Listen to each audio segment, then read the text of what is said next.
गोबां एकर्डनि गोबां दफाफोरखौनो मावफुंनाय जाबाय। बेनि गेजेराव 3.1 दफाया जोंनि थाखाय बयनिख्रुइबो गोनांसिन मोनसे दफामोन, जायखौ 3 बोसोरनि उनावहाय बा गाबोन 3 बोसोर जानो थांगासिनो दङ। 3 बोसोरनि गेजेराव जों बेखौ मोनफुंनो हाबाय आरो जोंनि बर'लेण्डनि सिमाया लखिमपुर जिल्लानि सिमलगुरिसिम बियो थांबाय।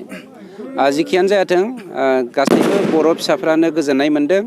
बर'नि राव हारिमु थुनलाइखौ बे 3थि बर' एकर्डनि दफाफोरखौ मावफुंनायनि गेजेरजों जोंब्लावखांहोनो हागोन आरो जोङो बे BTR हालामाव थानाय गासैबो जाथि जनगोष्ठि, बाङालि, राजबंसि, मुसलमान, आदिबासि गासैबो जाथि जनगोष्ठिखौ लानानै जोङो सान्थि गायसननायाव थांनाय 2 बोसोर जोंनि सरकारनि समाव जों साक्सेसफुल जानो हादों। बेखौ जोंहा फोथायनाय दं आरो रायजो राजाफ्रा खुसि जानायखौ जोङो मोनदांनो हादों। जेखियानो जाथों मोनसे बाथ्राया रोखा, नोंथांमोननि मिडियानि गेजेरजों आं मोनसे बुस्थुखौसो बुंहरनो सानदों। बियो सिरि मोनफिन होनायनि बाथ्रा नङा। थांनाय एकर्डनि उनावहाय गोबां BPFनि दैदेनगिरिफोरा BTR एकर्डनि गेजेरजों बर'लेण्ड हालामा एक्सटेनसन जायोब्ला बर'लेण्डखौ नागारनानै थांगोन होननाय गोबां BPFनि लिडारफोर दंमोन। बिथांमोना माबायदि फिननाय होगोन नोंथांमोननि मिडियानि गेजेरजोंसो आं नेनानै थाबाय। सार, बै माखासे समावहाय गामि दानख'नायनि बेलायावहाय बिथांमोना बुंबाय थादोंमोन दि थारैनो गामि दानख'योब्ला बर'नि गिदिर खहा जागोन, बा बे बाथ्राखौ बुंबाय थादोंमोन। बर' हारिनि खहा जानाय जायैखौ साननो रोङै दिनैनि BTR सरकारनि दैदेनगिरिफ्रा नङा। आरो बिथांमोना बै समनि दैदेनगिरिफ्रा बर'खौ फोजोबनायनि थांखिजोंनो जोंनि गेजेराव दावराव दावसिखौ सोमजिहोबाय थादोंमोन आरो बेखौनो दिनैबो बिथांमोना सोमजिहोफिनबाय थानो नागिरो।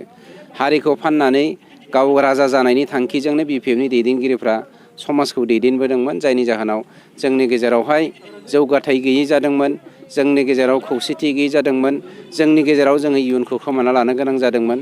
गतिके बिथांमोना जिखियानो बुंबाय थाथों, जोङो खोनासंबाय थागासिनो दङ आरो मोनफ्रोमबो दफाफोरखौनो जोङो मावफुंलांगासिनो दङ। मेक्सिमाम दफायानो इमप्लिमेन्टेसन जाजोब्बाय। गाबोन जोङो 200सा मुंख्लं न'खरफोरनो जोङो 5 लाख करै जोङो रांखौ एक्स ग्रेसियाखौ होजेनगोन। बेनिनो मानब गेदेर जोंनि BTRनि चिफ प्रमद बर' बिथांनि आखाइजों जोङो 10निखौ होग्रोगोन। बिनि उनावहाय जोङो डिस्ट्रिक्ट वाइसै बाखि 200खौ जोङो रानना होनायनि थाखाय बेबस्था लादों। ग्रेजुवेलि बेफोर खामानिखौ जोङो मावलांगासिनो दङ। जोंनाव मोनसे धर्जनि सिमा मोनसे थानांगोन। BPFआ अपोजिसन पार्टिया बिथांमोना काउन्सिलनि एसेम्ब्लियाव बाहागो लाया। हाग्रामा बिथां बायदिया बोसोरनै जालांबाय एसेम्ब्लियाव खेबसेबो नुजाफैयाखै।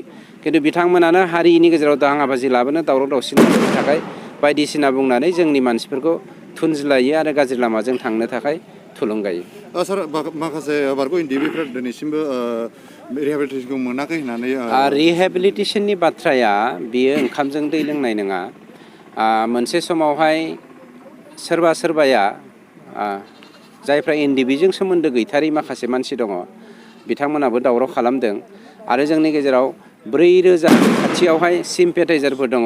बे सिम्पेटाइजार बिथांमोनाबो दिनै दुखु फोरमायनाय दङ, बेखौ जों मिथिखागौ आरो जोंबो दुखु फोरमायो।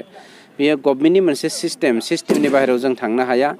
जोंनि BTR सरकारा दिनै गबिन्द बसुमतारी बिथां, आंखौ आरो दुलाराय बर' फरायसा आफादनि आफादगिरि बिथांखौ सरकारनि दफाफोरखौ मावफुंनायजों लोगोसे NDBनि रिहेबिलिटेसन, एक्स ग्रेसिया, केस उइथड्रयेल बायदिसिना खामानिफोरखौ मावनायनि थाखाय बिबान होनाय लेखा जों मावलांगासिनो दङ आरो मोनफ्रोमखौबो मावफुंगासिनो दङ।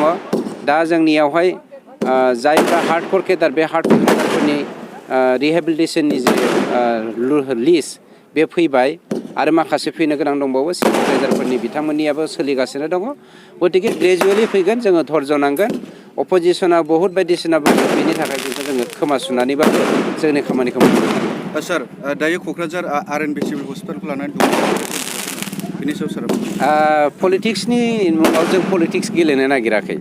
हारि, बिमा आरो हा, बेखौ जोंनि मानब गेदेर प्रमद बर' बिथांनि दैदेननायाव मालाबाबो राजखान्थि गेलेया।